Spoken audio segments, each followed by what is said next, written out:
Em comemoração ao Mês das Mães, convidamos para uma conversa sobre maternidade 4 mães que têm um ponto em comum: o Vasco, seja como torcedora, esposa de atleta ou mãe de jogador da base. Você confere agora o Papo de Mãe. Oi, eu sou a Bia, vascaína, mãe do Martim, e nesse Mês das Mães nós estamos aqui na Vasco TV com um time com histórias maravilhosas sobre a maternidade. E nós vamos compartilhar com vocês num bate-papo os desafios, as nossas histórias e todo esse processo, né? Desse momento lindo e desafiador da nossa vida. Então, nós separamos aqui em cards os tópicos.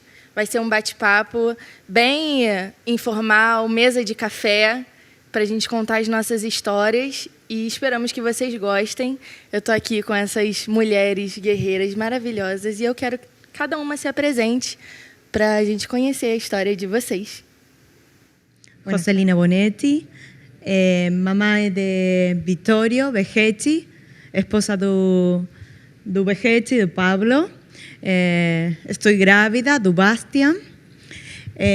Eu tenho 32 anos, sou psicóloga e estou em pareja com Pablo desde há 14 anos. Estamos juntos, sim. Eu sou Catiana, eu sou a mãe do Miguel e do Theo. Eu tenho 42 anos, eu sou formada em Educação Física, mas eu deixei para poder ficar com eles, né, para cuidar deles, ainda mais que o Miguel, ele é autista número 1 de suporte. E sou vascaína doente, como meus filhos falam, a mais vascaína de todos. E sou aqui do Rio. Meu nome é Adriana Costa, boa tarde. Sou mãe do goleiro Victor Alemão. Tenho 50 anos, sou pedagoga e sou de São Luís do Maranhão.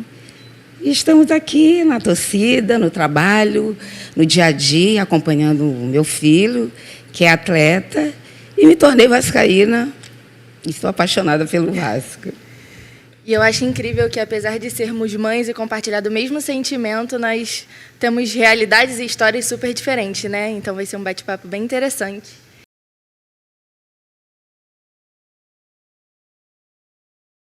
O descobrimento da minha gravidez assim, foi uma loucura, porque eu tinha 2 meses de relacionamento e eu não tinha nenhum sintoma.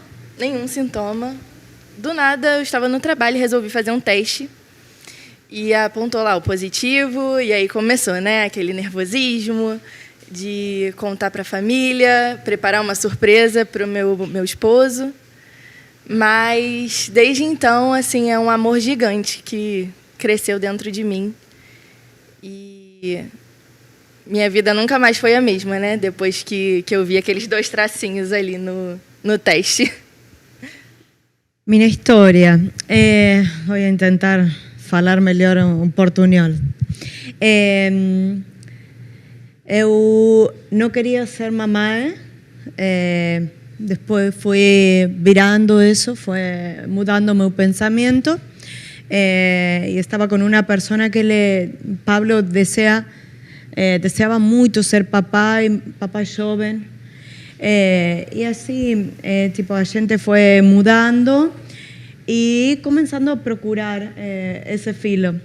A gente no consiguió gravidar rápido. Entonces, cuando llegó el momento de que a gente estaba con una duda si era o no era, quien hizo el descubrimiento fue o Pablo. Pablo falou, você está rara, su cuerpo.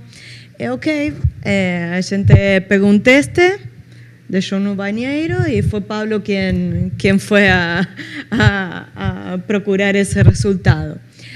Quando deu positivo, ele começou com um sintoma, uma risa muito estranha e a gente, bueno, ficou feliz. Dali que nossa vida mudou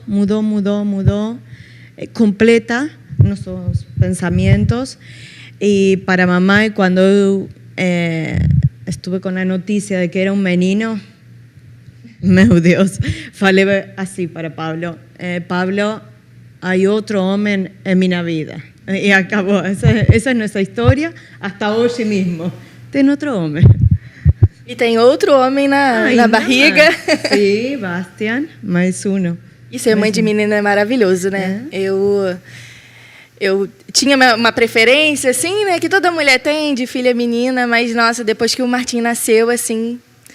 Eu amo ser mãe de menino. É o nosso companheiro ali da vida, né? Para sempre nosso parceirinho.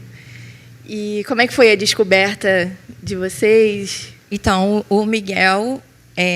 eu fiz tratamento durante 6 anos para engravidar. Meu sonho sempre foi ser mãe. Então, foi um sofrimento assim, muito grande. Eu desenvolvi ansiedade, compulsão alimentar, porque era um processo muito difícil. E aí eu fiz todos os exames, fizemos tudo. E aí eu fui procurar a reprodução assistida, né? E para fazer todo o processo. Então, no primeiro mês não deu certo. No segundo mês deu, assim, foi uma vitória, porque eu acompanhei tudo assim, direitinho, eu sei o dia exato que eu engravidei, e depois foi muito lindo. No início eu queria que fosse menina, e aí quando eu descobri que era menina, eu chorei. Depois eu chorei, porque eu chorei que era menina, pedindo perdão. Aí começa a culpa já, a eterna culpa da maternidade. Exatamente. E aí, depois do Theo, eu achei que ia ter que precisar fazer... tratamento novamente. Aí o Miguel sempre queria irmão e eu falava, não, filha, eu não vou fazer porque é um processo muito difícil, muito doloroso, a mamãe não quer mais. E aí, um belo dia, de tanto meu marido insistir, eu fui fazer o exame, tá bom, vou fazer. E aí apareceu no dia seguinte, já estava com 5 meses, já era outro menino. E eu falei, que bom que é outro menino, que agora eu já sei cuidar, já tenho um. E assim também foi a história do Theo. O alemão, 18 anos depois. 18 anos. Então, nós estávamos já se relacionando há 2 anos, eu e meu marido, já estávamos morando juntos. E eu parei de tomar o remédio em 1 mês e no mês seguinte engravidei. Foi muito rápido. Foi um susto, gente. Mas foi legal. A gente ficou feliz, ele queria muito ter um filho. Eu já tinha 32 anos e ele também já era bem mais velho. E quando nós descobrimos que era menino, ele queria ter menina. Eu, na realidade, queria sempre ter um menino. E dizia para todo mundo que eu sentia que minha gestação era de menino. Não, e é incrível que quando a gente não está planejando, né, a gente tem aqui os exemplos, as mulheres que não estavam planejando engravidaram rápido. Sim. E a que estava planejando demorou, teve um processo, né? Mas acontece assim, eu acho que acontece tudo no tempo certo. Não é no tempo que a gente quer, é o tempo que a vida escolhe para a gente gestar o amor da nossa vida, né? A pessoa que nós vamos amar para sempre. E para contar assim pro marido, ela já falou, né? Como foi contar pro Verrete. E o seu marido, como é que foi, assim, como ele reagiu? Do Miguel, ele já sabia, né? A gente estava fazendo todo o processo, então tinha o processo de fazer tal dia, o exame de gravidez, aí não pode falar agora, tem que esperar para ver se os hormônios vão aumentar e se pode contar para todo mundo. Então, soube do Theo, eu fui fazer o teste de gravidez no banheiro do shopping. E eu também. Quando eu coloquei, apareceu 2, assim, imediatamente, tracinhos. Eu liguei para ele. Não, sério, ai, que bom, vai vir com saúde. E aí, depois, eu cheguei em casa e fiz outro teste, aí mandei outra foto com um teste, todo desesperado, que já estava lá mais, né, de 3 semanas. Mas ele ficou, assim, muito feliz. Aí, depois, quando chegou só em casa, mas ele já sabia, né? Já sabia, só levou um susto quando eu cheguei com a Ultra, que já estava lá o bebê todo formado, enorme, com outro menino. Como assim, 5 meses? Onde estava essa barriga que ninguém... E é impressionante, né? Depois que a gente fala, a barriga parece que cresce mais. Não, o meu, assim, eu descobri no banheiro do shopping também, e aí eu brinco até hoje que o pessoal que estava no banheiro do shopping foram os primeiros a saber, porque eu saí assim, gente, eu tô grávida. E aí aquela coisa de banheiro feminino, né? Todas as mulheres que estavam no banheiro olhando, mentira, não sei o que, gente, eu tô grávida. E foi antes de contar para todo mundo. E aí depois eu liguei desesperada para minha mãe, né? A primeira pessoa que a gente liga, liguei desesperada. E aí eu queria ligar para o meu esposo na hora, assim, do nervosismo, né? Mas eu consegui segurar a ansiedade, aí fui no shopping, preparei uma surpresinha, botei aquela clássica, né? Manda uma caixinha com um presentinho, uma cartinha escrita como se fosse o neném falando. E aí eu tenho vídeo, ele chorou, a gente se abraçou na cama, foi lindo, assim, nem parecia que foi completamente no susto. Comigo não. Comigo eu comecei a passar mal, aí a gente foi à emergência, a gente descobriu juntos. Aí a médica falou, eu falei, eu estava vomitando, passando muito mal. Aí a médica pediu uma ultrassom. E assim que ele estava comigo, assim que chegou o resultado, ela falou que aqueles sintomas que eu estava sentindo, mesmo com um mês de atraso menstrual, era gravidez, eu estava grávida. Foi impactante ali no momento, mas foi legal. Que não era nada de doenças, não era nada ruim. Era mesmo uma gravidez que ele desejou até mais do que eu a gravidez, tá? Meu marido. Bueno, y con Bastian, eu não contei, que foi daqui a pouco. Eu estava em um aniversário, estava com a mulher a esposa do Alex Teixeira, Thaís, que é minha amiga, e falei, eu estou rara, eu estou muito cansada. Você está grávida, falou para a Inés, a mulher do Coutinho, e falou, Inés, cadê você? Pega um teste na farmácia agora mesmo. No meio da festa? No meio da festa. Eu falei, você está maluca, a gente não está... Eu havia tirado de 1 de dezembro. Este aniversário foi em fevereiro. Está maluca, não tem como a gente estar grávida. Então eu falei, estávamos na festa, dançando, eu não bebo álcool, não bebo muito, bebo, mas não muito. Então eu falei, ela não deixou, você não vai beber hoje. Polícia, Thaís. Você não vai beber e vai fazer o teste.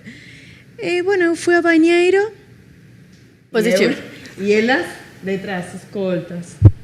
Eu ingressei e eu não saía do banheiro. Ela fala, você está bem? Não. No estoy bien, no estoy bien, no. Dio positivo, estoy grávida, pero estoy esperando que diga no grávida. Ay, cara, sal de ahí, estoy toda sudada, comenzó a falar Thaís.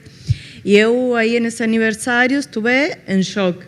Eu tinha que chegar, falar com Pablo, porque era muito recente. Eu tirei de 1 de dezembro, em fevereiro. A gente tinha outra planificação, a gente é toda muito organizada. Então, cheguei à minha casa e Pablo estava com Vitório. Ele fez macarrão, porque eu tinha que levar a concentrar ao hotel a ele. E eles estavam os dois juntos, aí, risas, e coloquei texto assim na mesa.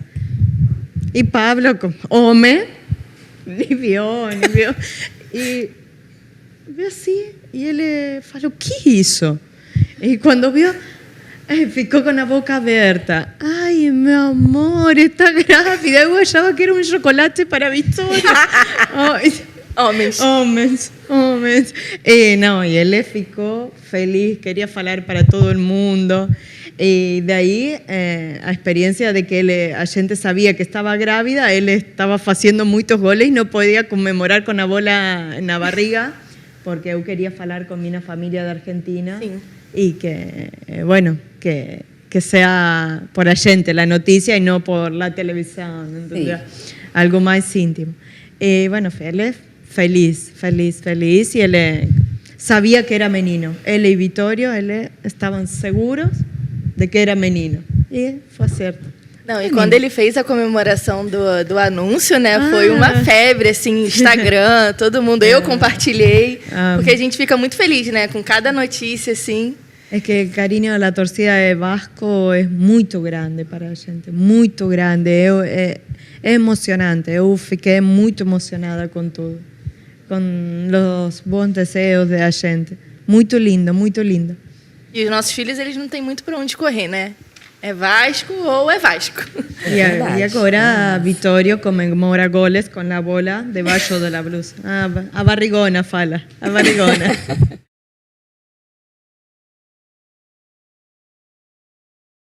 Eu sempre costumo dizer que o meu puerpério, assim, eu senti muito. Desde que eu descobri a gravidez, eu me preparei. Porque quando você engravida, é só o que falam na sua cabeça, né?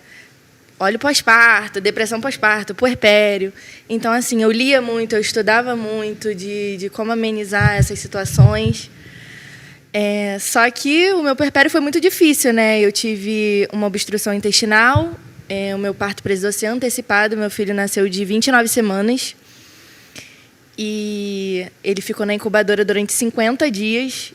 Então, eu tive que passar pelo puerpério, que quando você já está com o bebê em casa, é difícil, é um momento que a gente fica frágil, a gente fica sentimental. E eu tive que passar por esse sentimento e juntar com o sentimento do meu filho numa incubadora. Nasceu com 1,2 kg e aquela incerteza de, caramba, eu passei pelo parto, eu gestei, será que o meu filho vai sobreviver? Então, assim, é um momento delicado.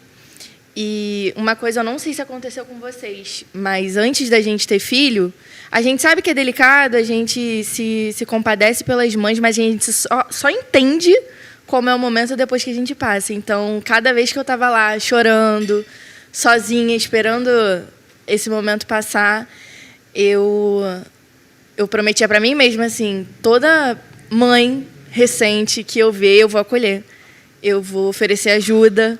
Porque quando a gente não tem filhos, a gente não pensa muito nisso. Nossas amigas engravidam antes da gente e a gente só, vou visitar a criança, vou comprar uma lembrancinha, mas a gente só aprende a olhar para a mãe depois que a gente tem filhos, né? Que a gente entende como é aquela fase, como é difícil. E é muito difícil, assim, eu sofri bastante, mas passa com ajuda, com carinho, amor, né, das pessoas, apoio, passa. E aí é tudo lindo, né? A maternidade, você está lá com o seu bebê em casa. Mas, assim, foi uma fase bem, bem difícil da minha vida, o puerpério. Com certeza, concordo. En cuanto a meu cuerpo, fue muy rápido. Vittorio nació con cesárea, porque eu não dilatei. Mas foi muito rápido, porque eu fiz o trabalho do parto normal, eu não programei. Mas depois, puerpério, foi bem ruim, porque eu estava maluca por meu filho e eu não queria que ninguém estivesse perto. Nem meu esposo, nem o papá de Vittorio, nada. Eu queria fazer tudo sozinha, cobrava ele se colocava muito rápido o pañal, como se fala aqui, pañal? Tomar banho. Eu queria dar banho a ele, eu queria higienizar, eu queria tudo sozinha. Cosa que não vai acontecer agora, não vai acontecer isso. Mas foi isso, foi muito difícil deixar que outra pessoa, que o pai de la criança, faça o que correspondia.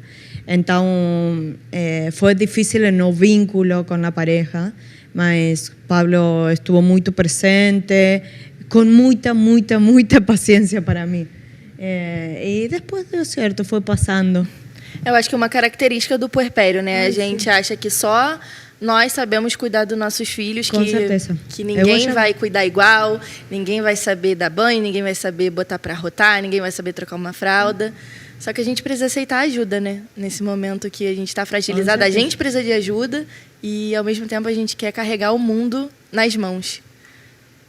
No meu puerpério, os dois assim, foram totalmente diferentes. O primeiro já foi o contrário comigo, porque quando o Miguel nasceu, eu deixava o pai participar de tudo, porque eu queria que ele fosse muito presente. E eu sempre tive muito medo de morrer. Eu falava que eu ia morrer após o parto. E aí eu falava que não, você tem que saber fazer tudo. E aí eu não senti tanto assim, as mudanças hormonais, né? Agora, do Theo já foi bastante diferente. Assim, eu senti muita solidão, isso que você está falando. Porque não adianta, eu sempre olho um bebê, vai visitar o bebê, mas nunca pergunto como é que você está, se está precisando de alguma coisa verdadeiramente, né? Porque as pessoas às vezes perguntam assim, você está bem? Né? Mas não querem mesmo escutar se você está ou não. E assim, isso. Com o Miguel eu não sabia muito o que era puerpério, né? Eu já fui entender depois de 6 anos com o Theo. E aí vem essa questão mesmo dessa solidão, de ficar nessa parte nebulosa, assim, de sentir que a vida de todo mundo está indo e eu estou lá parada, cuidando dos 2 filhos, dando conta de estudar, porque o Miguel já estava na 1ª série, e aí já vem na hora do almoço, já vem um, já vem outro, e eu ali sozinha. Então foi bem difícil, foi mais difícil assim do Theo, assim, e sentir, e ao mesmo tempo você também não quer falar, né, para uma amiga, vem para cá, fica aqui comigo, conversar, toma um café, porque eu sentia realmente muito sozinha mesmo. E é complicado, assim, porque ao mesmo tempo que a gente quer sair, espairecer, a gente não tem vontade de se arrumar, de sair de casa, de socializar com outras pessoas, então fica sempre aquele ciclo ali. Você se fecha, né, no seu mundinho ali de solidão, de tristeza, e não consegue sair, porque você não consegue aceitar um convite para tomar um café, você só quer ali ficar protegendo seu filho, porque sair significa ter contato com pessoas que podem passar para o seu filho, e a gente é tomada de medo. E eu lembro, assim, porque é muito recente ainda, né? E você, 18 anos atrás, você consegue lembrar como foi, assim, seu pós-parto? Eu não tive muito isso, não, sinceramente, porque minha mãe ficou um tempo comigo, meu marido foi muito presente, é muito presente, minha sogra me ajudou muito, minhas cunhadas, então eu não tive muito essa ausência.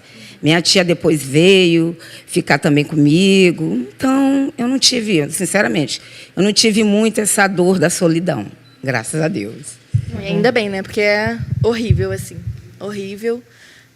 Mas passa, né? Eu acho que também antigamente tinha muito isso, né? Eu falo que eu li uma vez que a gente precisa de uma tribo para cuidar assim da família. Então antigamente tinha muito isso, juntava todo mundo para fazer alguma coisa, né? E era uma briga quem ia ficar com a criança, quem ia dar banho, quem ia fazer isso. Então a gente não sentia essa solidão. Às vezes até, meu Deus, quero que vá para casa, quero ficar sozinha. Eu imagino como seja, né? E como eu tive cesariana, a minha mãe veio me ajudar, porque foi dolorido. Aqueles pontos, assim, uma situação muito assim delicada. Para mim foi a amamentação, porque feriu meu peito todo e eu já não conseguia. Eu não queria nem mamar para o Vitor. A minha mãe, não, mas você tem que dar, você precisa fazer isso. E o peito ferido, mas superei. Foi terrível aquele momento, porque a gente queria, assim, deitar, eu quero descansar, eu quero ter um cuidado. E a gente precisa estar forte para cuidar do outro. Então, eu precisava alimentá-lo. Aí minha mãe, não, você tem que dar. Eu digo, não, mãe, não tem como dar uma mamadeira, dar alguma coisa. Ela, não, você tem que dar o peito. Vamos fazer a limpeza, vamos fazer de tudo para esse peito melhorar. Voltei ao médico, ele passou medicamento e amamentei. Aconteceu a mesma coisa quando eu dei de mamar hasta 2 anos do Vitória.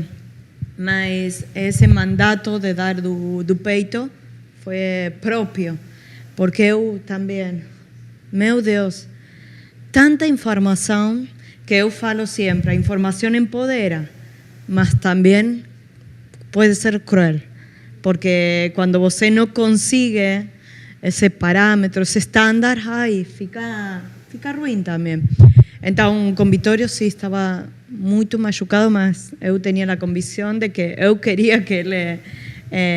eu queria amamantar a ele, então eu falava para Pablo, é como se você coloca álcool em uma machucada. A mesma coisa está acontecendo aqui, a mesma coisa. Eu fazia essa comparação para que ele consiga entender o que estava acontecendo com o meu corpo. Não, e você falou sobre informação, né? Nós que fomos mães assim já na era da internet, Eu sempre falava que a internet é o melhor e o pior lugar para você estar no puerpério, porque ao mesmo tempo que você tem muita informação, né, você consegue estudar, você consegue buscar informações para dar o melhor para o seu filho, você tem muita informação. Então, são muitas pessoas falando coisas diferentes, são pessoas assim que, por exemplo, cama compartilhada, uns falam que pode, outros falam que não pode, e se você faz, está ótimo que você está dormindo, aí daqui a pouco aparece um conteúdo falando que é perigoso, então você fica perdido nesse meio da internet, porque é muita informação para nós que acabamos de parir, né? E só estamos querendo dar o melhor para o nosso filho, e a gente fica assim com a cabeça explodindo de sentimentos, porque é muita coisa assim na nossa cabeça, né? E no final dá tudo certo. A gente consegue criar, a gente consegue passar pela fase desses primeiros meses pós-parto. Estamos aí firmes e fortes contando a nossa história. Eu vivi essas duas partes, né, da informação, que na época do Miguel não tinha. Estava começando ainda mais sobre gestação, gravidez, puerpério. E aí com o Theo já estava naquele boom, então já tinha mais informação. Então, mas a gente já tem a culpa, né? Nasce uma mãe, nasce uma culpa, né? E aí a gente fica nesse dilema mesmo. O que está certo, o que eu faço, o que não faço. E aí uma vez eu li que isso fez muita diferença para mim. Falou assim, cada mãe e cada casa tem sua própria regra, sua própria rotina, então adequa aquilo que você consegue, o que é a sua realidade, porque senão realmente você fica perdido. Exatamente. E no meio dessas nossas histórias, né, nós fizemos uma ação com torcedoras do Vasco para contar as histórias delas sobre a maternidade com o Vasco. E nós separamos 3 histórias lindas e vamos lendo para vocês aqui no desenrolar do nosso bate-papo. E eu vou pegar a primeira, que é a história da Patrícia Magro. Me tornei vascaína assistindo a uma partida contra o Botafogo, que era o time do meu pai. Mas o Vasco me conquistou. Como explicar aquele amor à primeira vista? Até hoje não sei. É o sentimento que todo vascaíno tem, né? A gente vê assim pela primeira vez. Amar o Vasco é tão intenso que eu tenho certeza de que passei para o meu filho ainda no ventre. Quando ele nasceu, não falei nada. Não impus, até porque eu tinha vivido isso com o meu pai, que fez de tudo para que eu seguisse o time dele. Mas o amor ao Vasco foi passado pela batida do nosso coração, pelo cordão umbilical, pois sem falar nada, meu filho é um vascaíno lindo que ama esse clube assim como eu. Poderia falar das inúmeras lembranças que eu tenho da minha infância e juventude, mas a mais marcante foi quando eu consegui comprar a primeira camisa para o meu filho. Foi mágico. Não sei se a minha história será escolhida. Foi escolhida. Mas tenha certeza que já estou feliz em poder relatar esse amor que ultrapassa a ordem das coisas, que vence as barreiras e a cada dia só aumenta. Vasco da Gama, te amamos. Gente, muito linda, assim. Muito, nós muito linda. Nós que somos vascaínas, né? Ver o nosso filho seguindo o time do coração, do nosso coração, é maravilhoso. O Martim já tem 10 camisas do Vasco. E eu sempre falo, não tem muita opção não. Mãe e pai vascaínos, não tem muito o que fazer, né? Mas é lindo, é um amor realmente que passa do ventre para a criança. E no que depende da gente, a gente leva em jogos, a gente faz escolher o caminho do Vasco da Gama, né?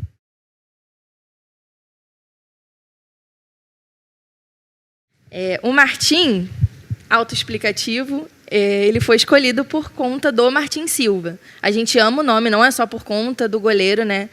Mas foi uma coincidência muito linda, assim, que quando eu e o pai dele nos conhecemos, falando sobre filhos, sem o menor planejamento de ter um, e foi 1 mês antes de eu engravidar, ele falou que queria, se tivesse um menino, queria que se chamasse Martim Silva, porque era um dos ídolos dele no Vasco. E aí, na hora, assim, eu falei, pô, se eu só falar que eu também quero, ele não vai acreditar, vai achar que eu estou falando para conquistar. E aí eu tinha feito vários tweets anos atrás, falando que quando eu tivesse um menino, ele seria Martim Silva, porque eu acho um nome forte e eu também tenho como ídolo. E aí, quando a gente fez a revelação e era um menino, aí era Martim, Martim, Martim. E é assim até hoje, né? Então, é um nome com muito significado, porque além da homenagem, né? Que é do Martim Silva, que é o nosso ídolo, também significa guerreiro. E ele fez muito jus ao nome, né? Às vezes eu falo que eu nem queria que ele fizesse tanto jus assim, porque ele foi muito guerreiro em todas as batalhas da vida dele, dentro da incubadora. Então, foi um nome, assim, escolhido para ele, que a gente nem imaginava, mas foi escolhido para ele mesmo. Qué linda historia. Vittorio,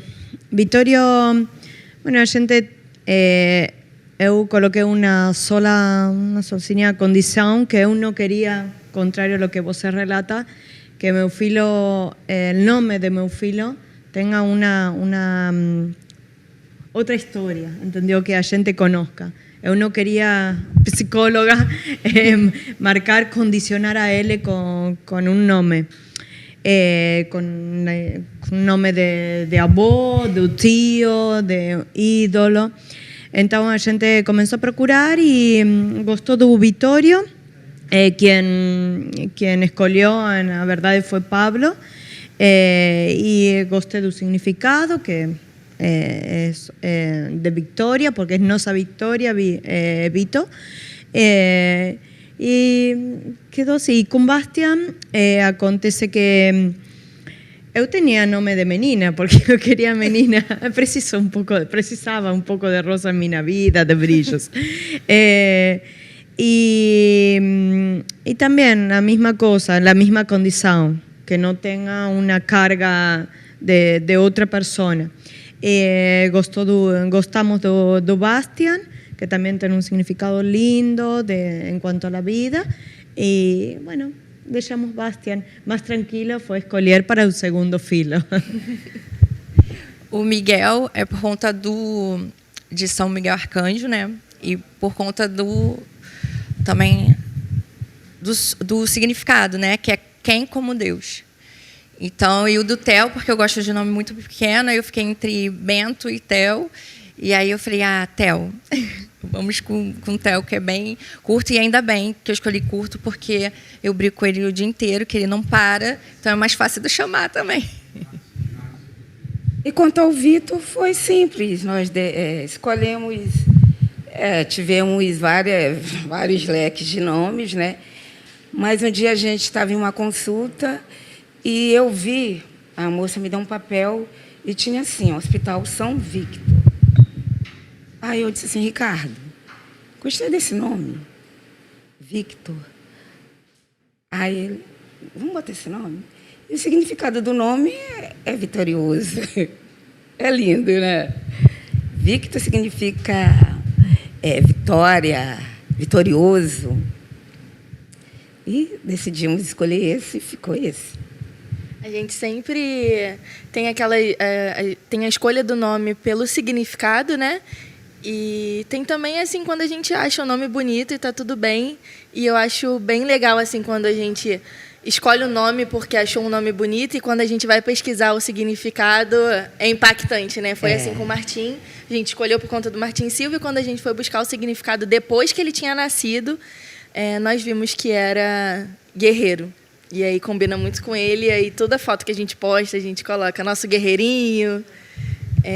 É muito lindo mesmo, essa parte da escolha dos nomes, né? A gente já se imagina chamando eles quando eles estiverem mais velhos. Eu fico imaginando como que vai ser a voz dele, se apresentando, aí fico em casa. Bom, como que será que ele vai se apresentar para os amigos? Como que ele vai falar o nome dele?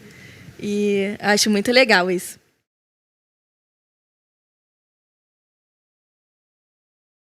Como que foi a volta ao trabalho para vocês, assim, depois da licença, né? Então, o trabalho foi um motivo por el que eu não queria ser mamãe. Eu estava muito focada no trabalho. Eu sou psicóloga, trabalhava muito, estudava muito. Então, eu não queria ser mamãe por isso. Então, quando eu falo que Vittorio mudou minha vida completa, foi por isso mesmo. Lo que acontece es que nació Vittorio, eu trabajaba mucho con psicología jurídica, forense, entonces tenía unos pacientes que tenía que hacer un seguimiento. Entonces, nació Vittorio y y a los 2 días eu fui a dar un atendimiento porque tenía que responder a la justicia.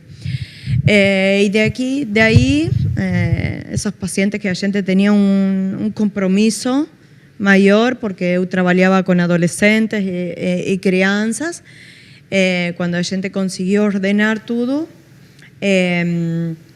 foi de a pouco mudando minha vida e meus interesses, e acontece que se deu a saída do Pablo de Argentina, quando eu falei para ele uma sentença, ok, Pablo, que vai acontecer com nossa vida, com o futebol, porque eu preciso de fazer carreira para estabelecer minha vida como psicóloga, mas se eu começo a fazer minha carreira como eu quero, no âmbito público, porque eu queria isso, em instituições, eu não vou acompanhar mais a vocês no futebol.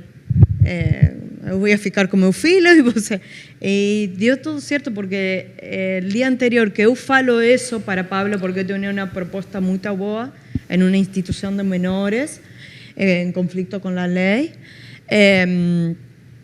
al dia seguinte foi que se deu isto do Vasco, que acho que era uma quarta-feira, que fechava a janela, e bueno, era que tinha que ser.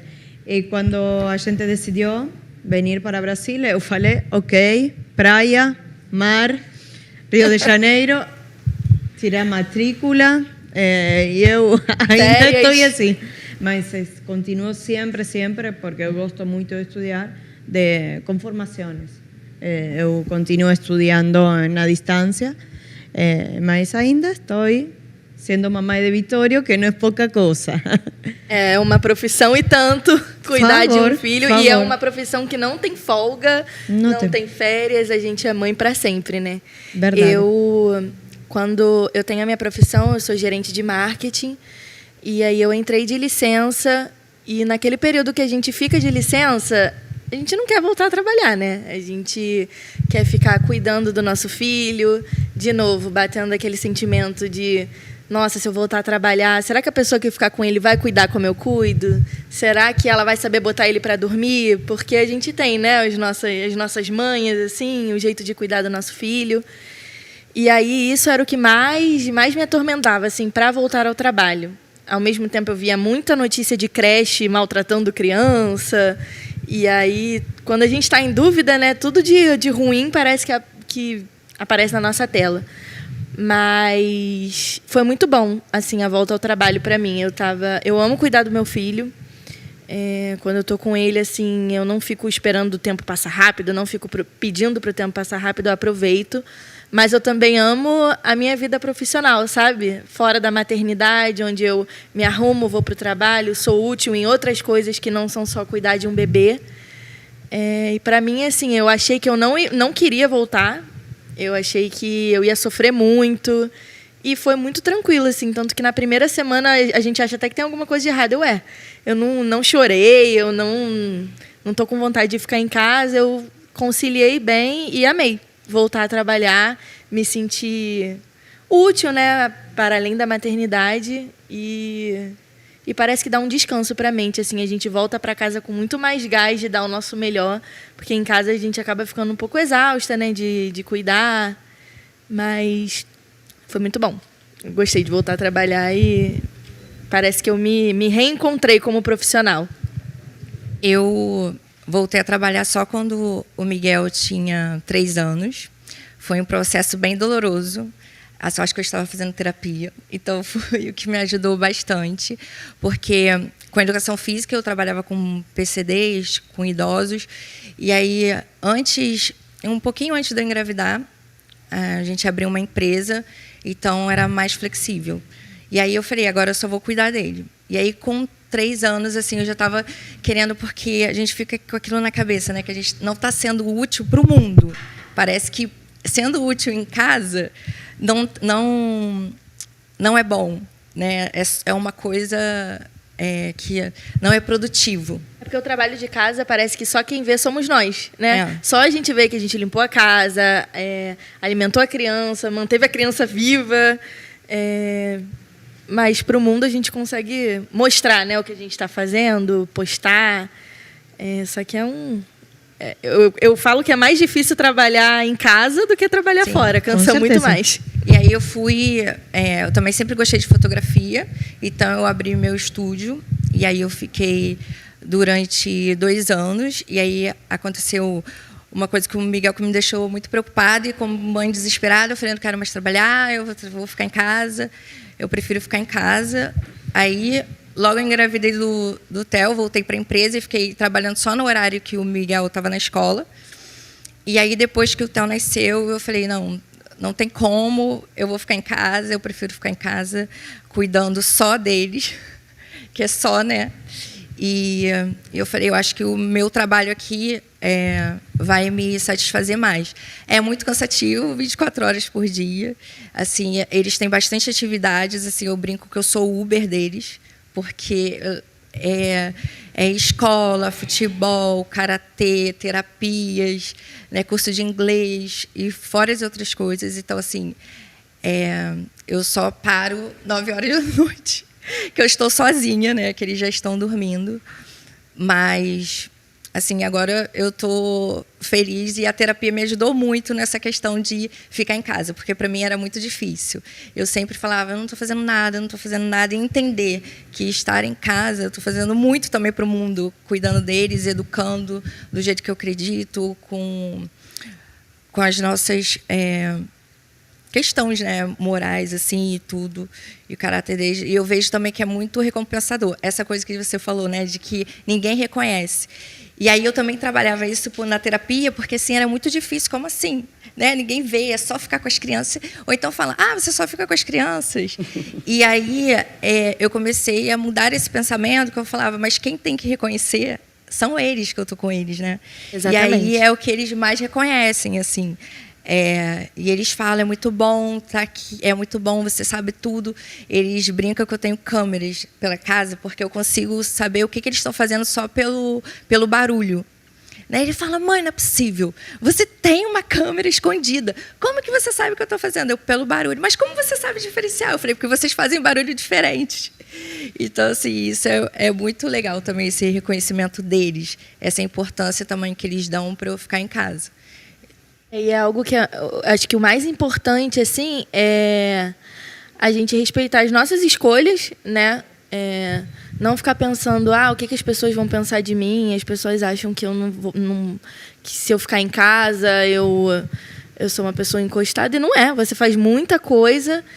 E quem volta a trabalhar também precisa aprender a conciliar o trabalho com a maternidade na questão de não ser ausente assim na vida do filho, não deixar o trabalho ultrapassar certos limites, sabe? Porque a criança lembra de tudo, né? Tudo que ela passou na infância.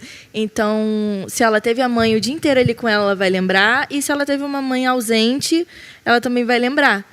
Então, isso me consumia muito, assim. Eu ficava, nossa, será que meu filho vai achar que eu não amo, que eu não queria cuidar dele porque eu voltei a trabalhar? Então, uma coisa que eu prezo muito eu cheguei do trabalho, eu me desligo.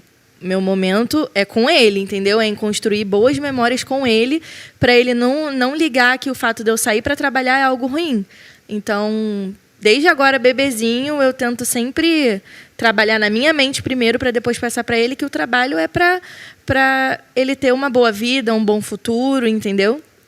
Mas eu sempre coloquei essa regra. Eu era uma pessoa que sempre gostei de trabalhar muito, nunca me importei em trabalhar em casa, só que depois da maternidade eu soube separar isso bem, assim. Não, eu estou em casa, então é o meu filho que importa aqui. É a pessoa que vai estar sempre na minha vida, é a criança que eu sou responsável por ela, eu sou a maior referência dela. Então, o pensamento que eu quero que ela tenha é de uma mãe presente. Eu quero que ela lembre de mim brincando com ela no chão da sala, passando finais de semana, e não só chegando do trabalho e indo dormir. Chegando do trabalho e falando, peraí, estou ocupada. Então, é um trabalho psicológico que a gente faz para conseguir dar conta dos dois.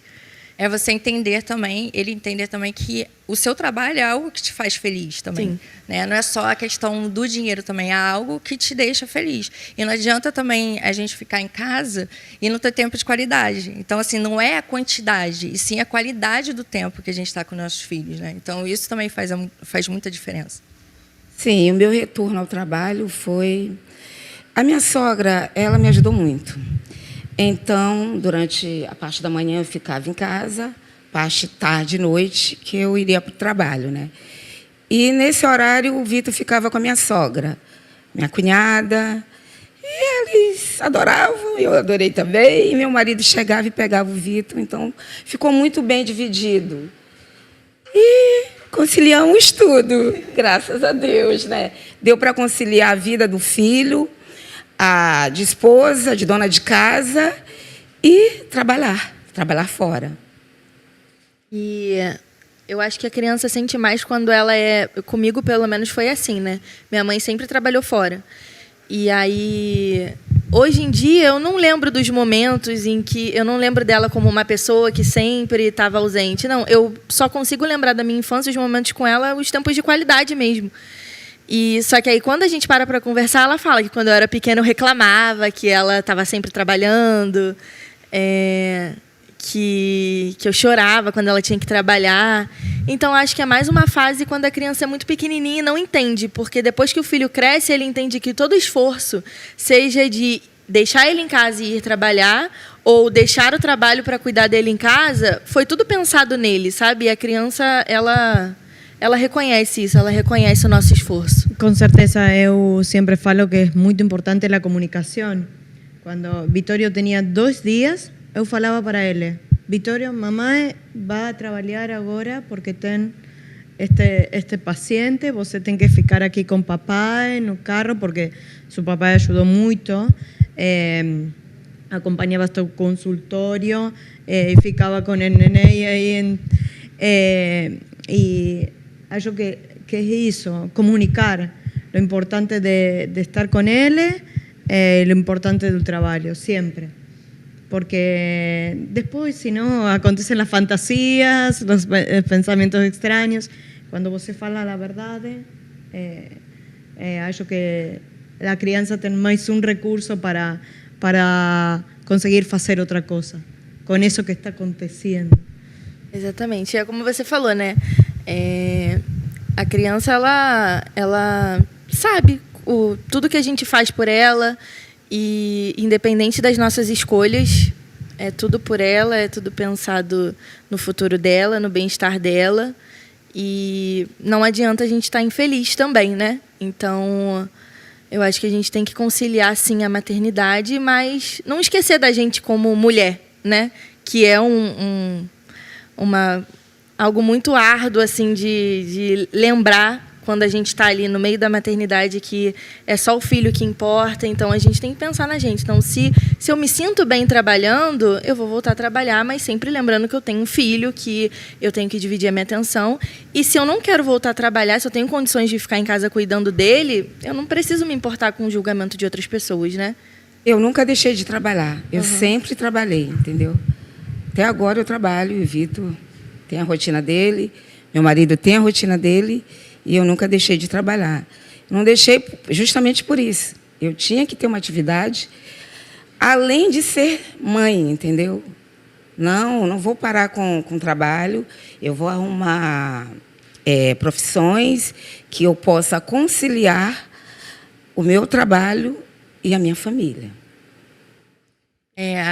E principalmente colocar a importância deles como prioridade também.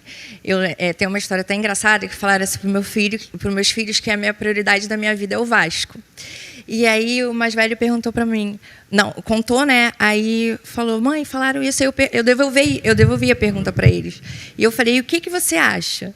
Ele falou: não, mamãe, eu acho que sua prioridade primeiro é Deus, depois é a gente, depois é o Vasco. Eu falei: então não preciso responder para vocês. Então, eu acho que quando a comunicação, que é muito importante, as atitudes, então eles ficam seguros, né, do que é a prioridade para a gente. Então, assim, não importa, né? o que as outras pessoas, né, o julgamento das outras pessoas. Se você fizer com todo amor, com toda a sua verdade, eles, mesmo pequeno, conseguem reconhecer. Então, también acho importante educar con el ejemplo del trabajo, de la disciplina. ¿Sí? Es muy importante también porque es una guerra que a gente tem, es mina. Bueno, a mamá no está trabajando con un salario, mas trabalha aqui na casa com vocês, para vocês. Mas ainda eu estou sempre, tipo assim, falando muito do trabalho de seu papá, da disciplina, da rotina dele, porque eu quero que meu filho tenha valor do trabalho por encima de tudo. Então, também com o exemplo, com isso de que mamãe vai trabalhar, é tudo também.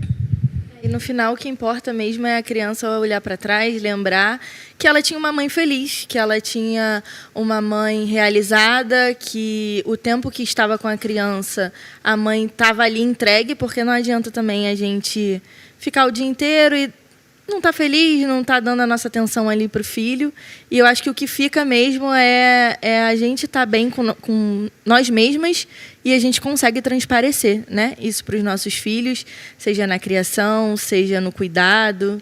Enfim, aí a gente está falando disso, eu já dei uma olhada aqui no próximo tópico, que tem muito a ver com o que você falou, né?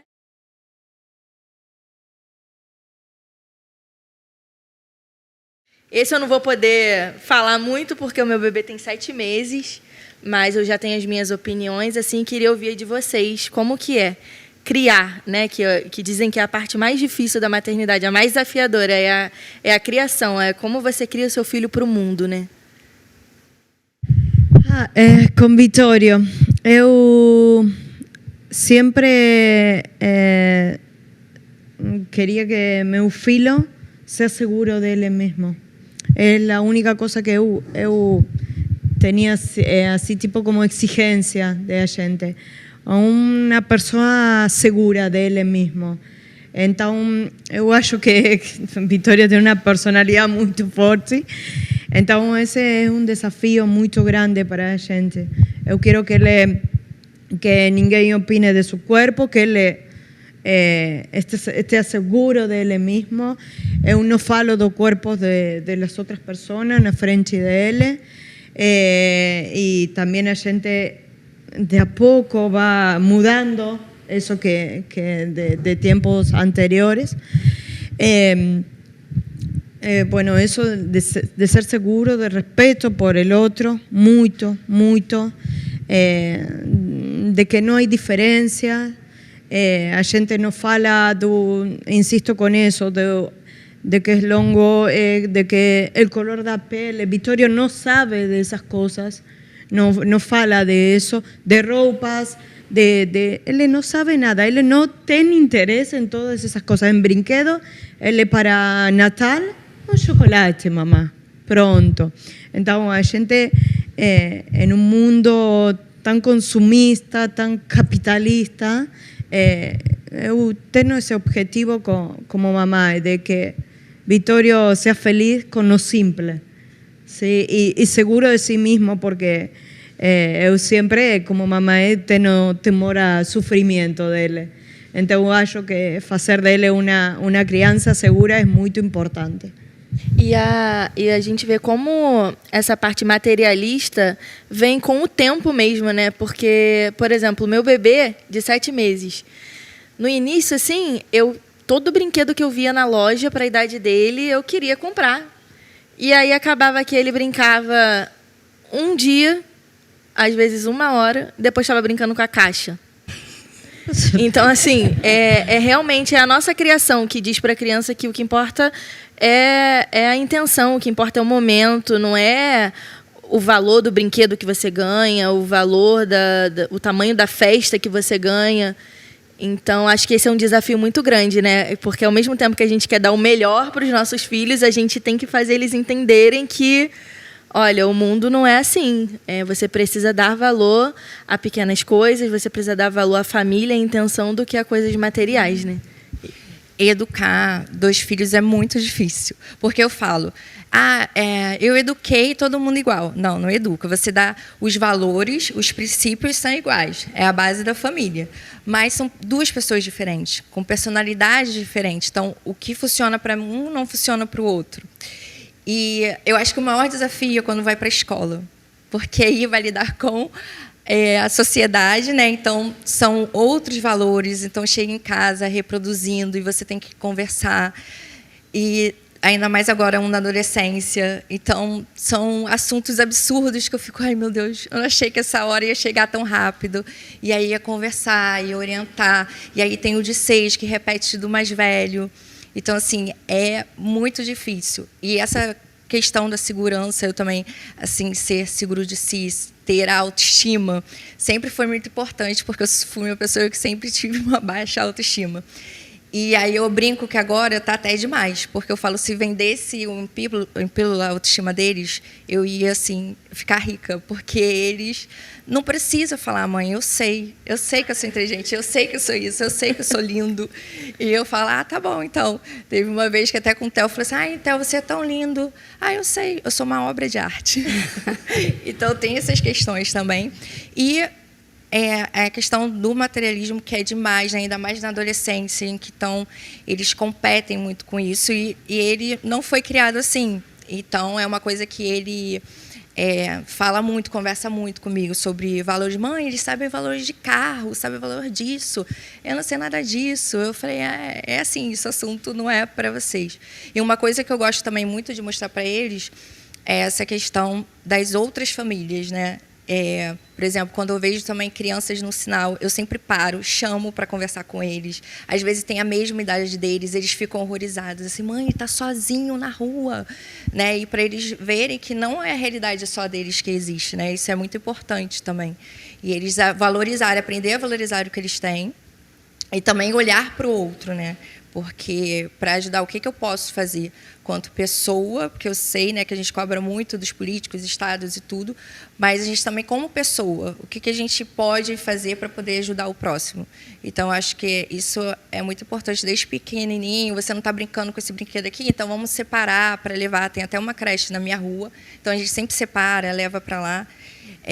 Para eles também darem valor também às coisas que eles têm. Senão fica tudo muito fácil, porque a gente quer dar o melhor, as coisas que a gente não teve. Então, assim, a gente vai dar tudo.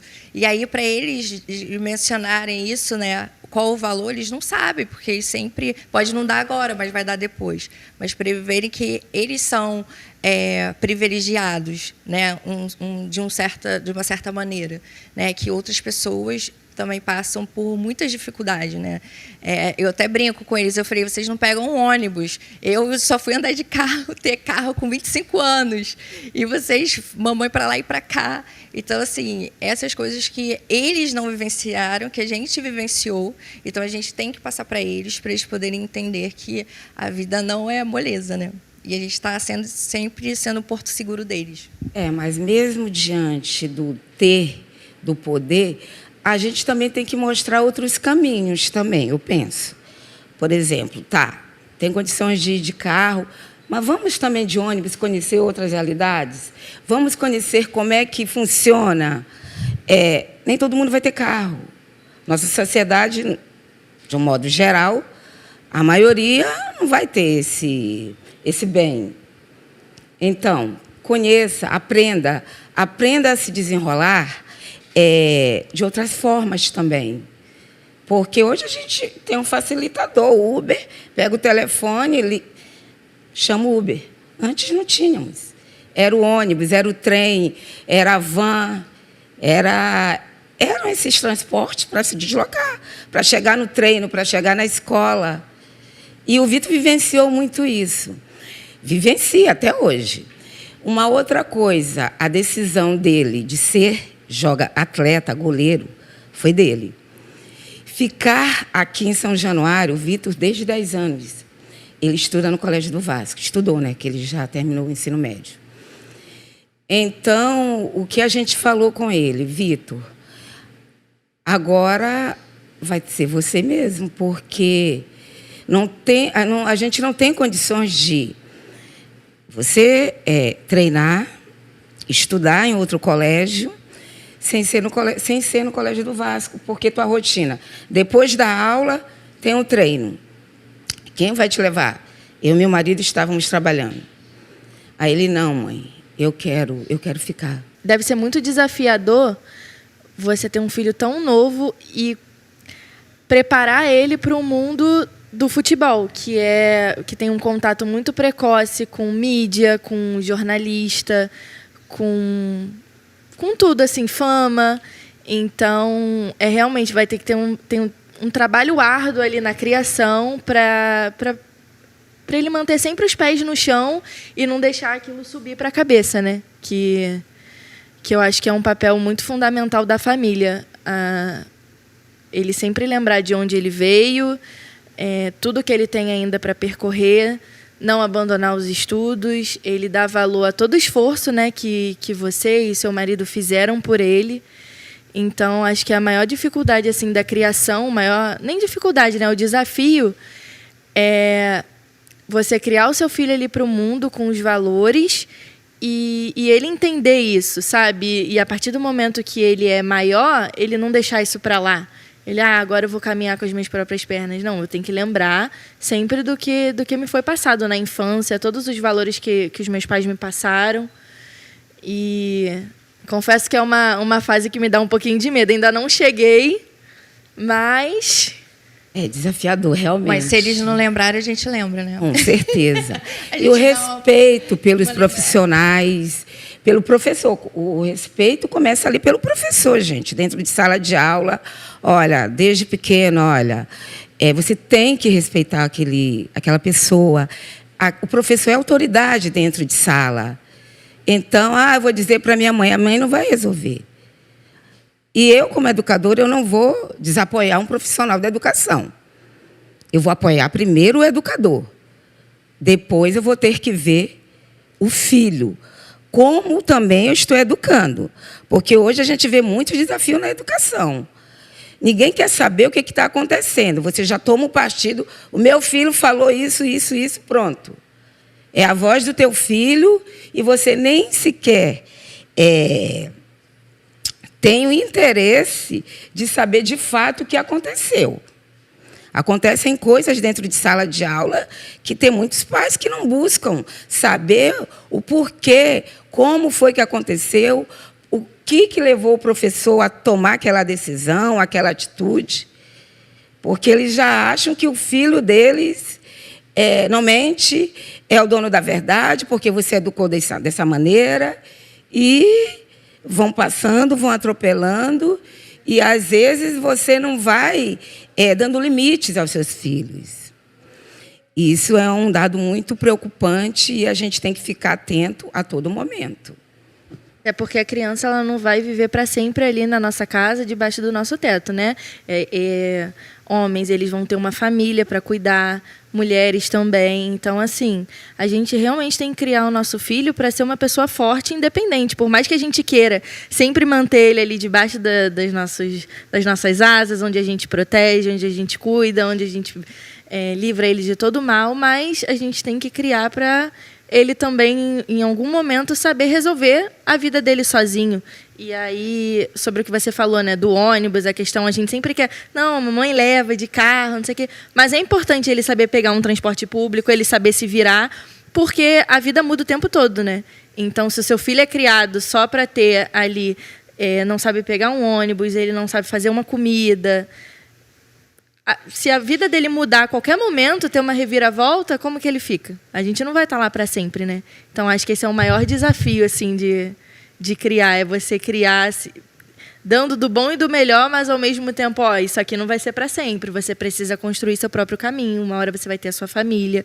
Uma hora você vai precisar cuidar de si mesmo.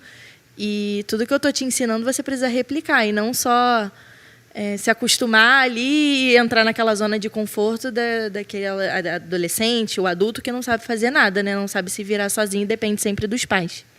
O meu mais novo já pede para ir sozinho para a escola, pegar ônibus. Ele não, agora eu já posso, mãe? Eu, não, filho, com 6 anos você não vai.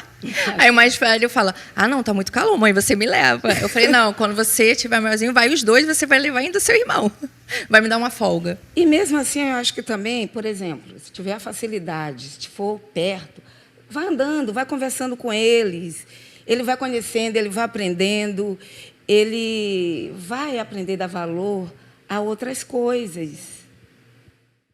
E vai conhecendo, conhece o caminho, aprende a lidar com estranhos na rua, né? Aprende a qualquer pessoa que se aproximar, ele vai saber se defender, ele vai saber onde fica um estabelecimento, como que chega lá, pede ajuda, enfim. Se a gente parar para pensar em tudo, né, a gente vai querer proteger nosso filho do mundo inteiro. Mas e hoje não é só, né? Hoje tem a questão também da internet, né? Então, de jogos, essas coisas assim. E é uma coisa também que eu converso muito com eles, essa questão de jogar online. Não pode jogar com pessoas estranhas, mas tem a questão, eles não jogam, mas aí o amigo que está jogando coloca outra pessoa estranha. E já aconteceu uma vez de uma situação que não era uma criança, né? E aí o mais velho, como eu sempre converso, fala, sai daí, desliga. E eu estava até tomando banho, e ele já conseguiu tirar o irmão mais novo. Então, assim, orientar também, hoje em dia, para isso, para a questão também da internet, que não é só, mas agora, né, da questão de só abordá-los, né, na rua. Antes de ir para o próximo tema, eu queria ler outra história das torcedoras que mandaram para a gente. Pode ler. O nome dela é Isabel Costa. Me torné vascaína vendo minha mãe, Marlene, já falecida, torcer, vibrar e se emocionar com o Vasco. Meu pai vestia os filhos com a camisa do rival. Mesmo assim, meu coração já era o Vasco. Assistir aos jogos na TV era nosso passatempo favorito. Momento de diversão, troca de alegria e, a vezes, de algumas tristezas. Minha melhor lembrança é da virada histórica do Vasco contra o Palmeiras na final da Copa do Mercosul. Outra que guardo com carinho é o título da Copa do Brasil. Nesse dia, minha mãe estava internada no Hospital do Coração para uma cirurgia. Mesmo distantes, comemorando aquele título. Unidas pela emoção, pela alegria e pelo amor a um mesmo time. Ela não conseguiu realizar o sonho de ir a São Januário, mas com a graça de Deus, eu ainda irei. Por ela e por mim. Obrigada, mãe, por fazer Vasco da Gama. Se eu amo esse time, é graças a você. Gente, é muita história linda. Foi difícil escolher 3, né, para a gente falar aqui, mas é lindo assim ver o amor que passa de mãe para filho, de pai para filho, e realmente estar em São Januário é uma emoção única, assim, né? E acho que eu nunca tive essa experiência, mas o dia que eu tiver o Martim lá comigo, torcendo, vibrando, vai ser uma das minhas maiores realizações, porque eu amo ir nos jogos. Dei uma pausa por causa da maternidade, da gravidez, mas, enfim, é uma emoção assim que é inexplicável. A pessoa só entende se ela estiver lá com você torcendo junto, né? Ainda mais em uma final. Minha última final foi na Batalha de Itu, no último jogo, viajando. Vai acontecer.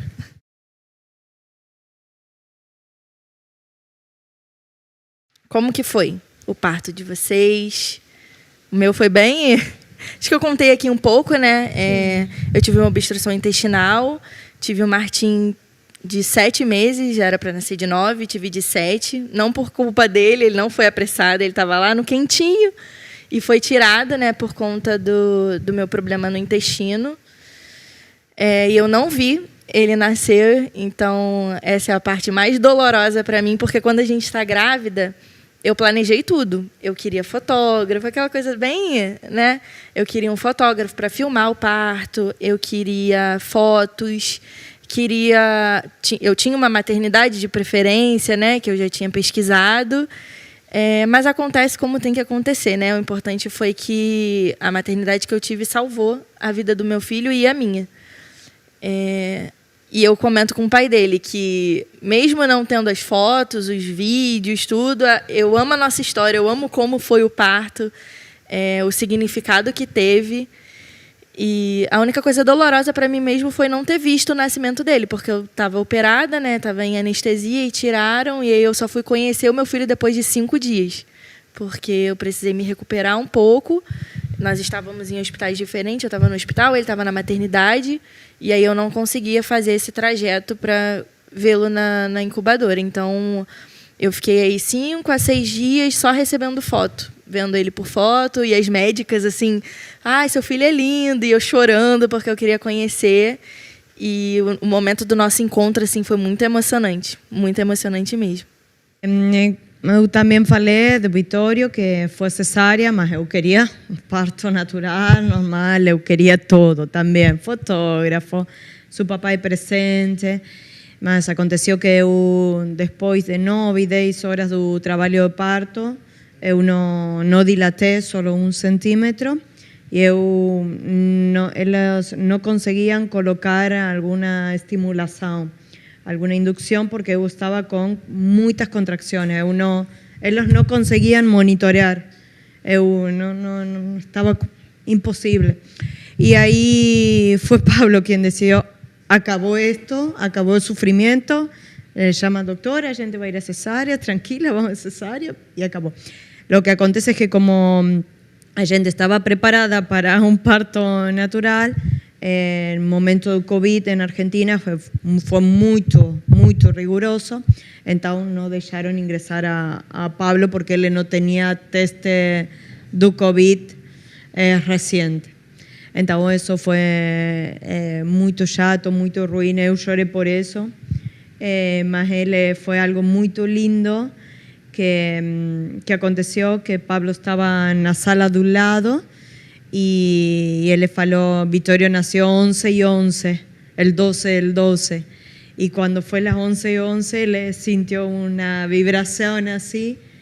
Y cuando después falaron que había nacido 11:11, fue muy emocionante para él, una conexión extraña acontecida. Entonces, después fue menor la tristeza cuando acontecen esas cosas lindas.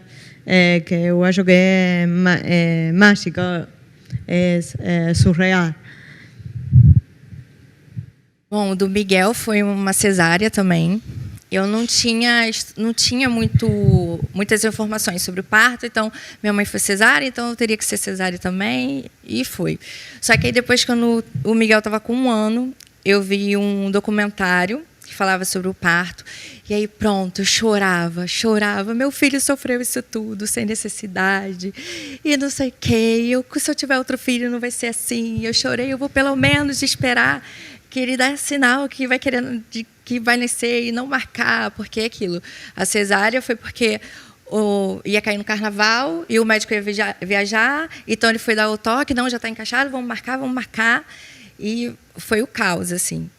Mas o nascimento dele foi lindo, eu fiquei com ele. Eu tinha essa questão que eu achava que eu ia morrer no parto, não sei porquê. E aí, quando tiraram ele, ele chorou muito. E depois eu falei com ele, ele logo ficou calmo, porque eu sempre conversei muito com ele. E aí depois eu tive um pouco de hemorragia, aí eu falava o tempo todo, eu falei que eu ia morrer. E aí o médico depois me deu até um sedativo para eu me acalmar, assim. E aí o obstetra falou assim, ela dormiu? Ele, não, é que eu dei um sedativo para ela tá mais calma, que eu não parava de falar. E já do Theo, eu vi para poder fazer um parto domiciliar, só que eu estudei muito, né? Eu tive doula, e aí foi um processo, desde esse 1 ano do Miguel até chegar na gestação do Theo e escolher, só que eu não poderia ser perto da minha casa porque tem que ter um hospital de referência a 15 minutos. Então, foi na casa da minha sogra, a minha bolsa estourou dia 26, ele só nasceu dia 28.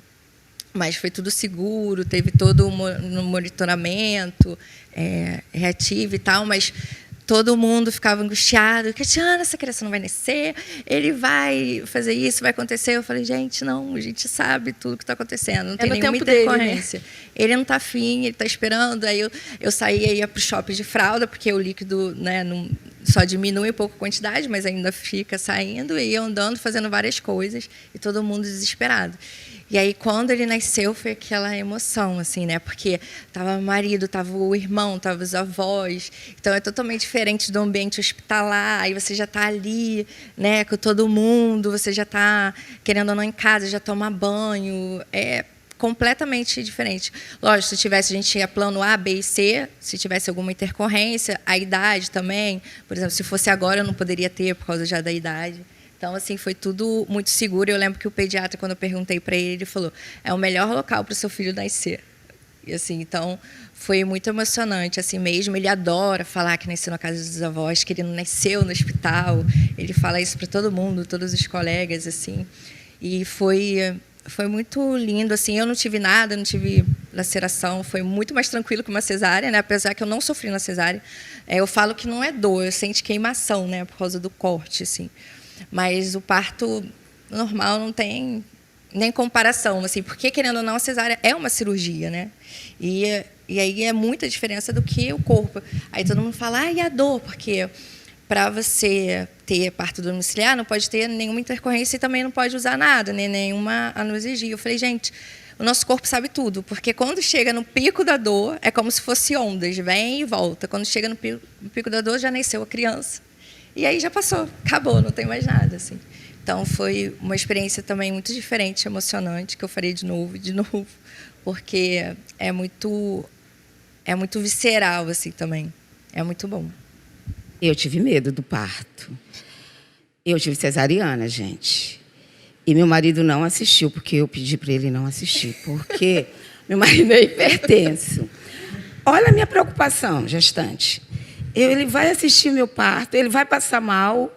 E aí, como é que vai ficar tudo? Todo mundo vai tentar socorrê-lo. E vai esquecer de mim. E eu? Aí quem assistiu o meu parto foi a minha tia, que era enfermeira. Eu digo, não, eu vou ficar mais segura. E a senhora vai lá vigiar meu filho, para ver se estão fazendo tudo certinho com ele. E quem assistiu meu parto foi a minha tia Maria Júlia. Isso eu tenho um certo remorso, porque meu marido queria muito, mas eu tive muito medo dele passar mal, entendeu? O primeiro filho, hipertenso, e eu fiquei com medo. Aí eu disse, não, vamos facilitar as coisas.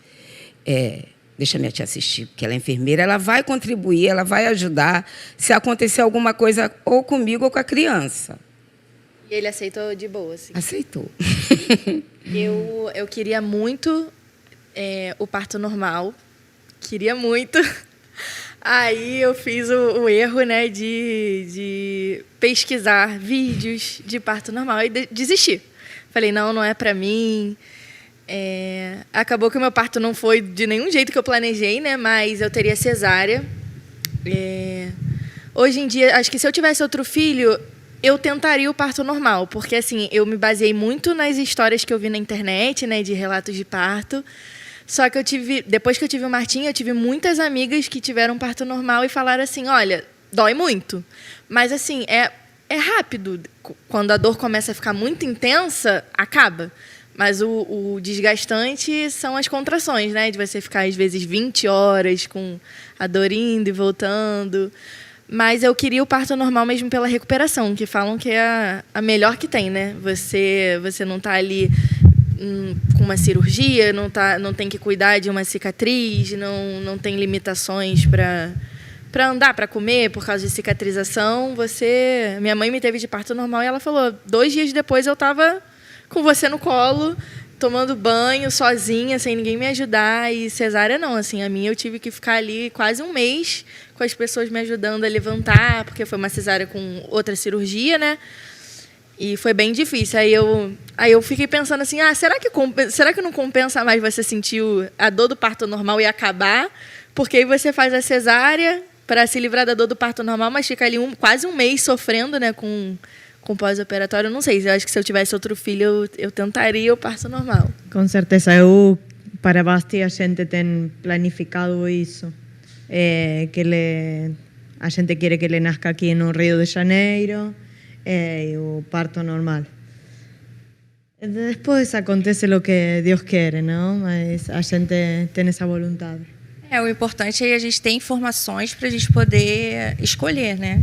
Lógico que se tivesse que fazer uma cesárea, tiver uma intercorrência, vai fazer, mas saber as informações, porque existe também muito mito, muita violência obstétrica, e aí o que acontece, geralmente são esses relatos que você vê, esse sofrimento, porque falta informação, falta a gente também conhecer o obstetra, porque às vezes engana muita gente. A gente acha que vai fazer uma coisa, fala que vai fazer uma coisa e depois fala outra. Assim. Mas o importante é estar todo mundo bem, com saúde, né?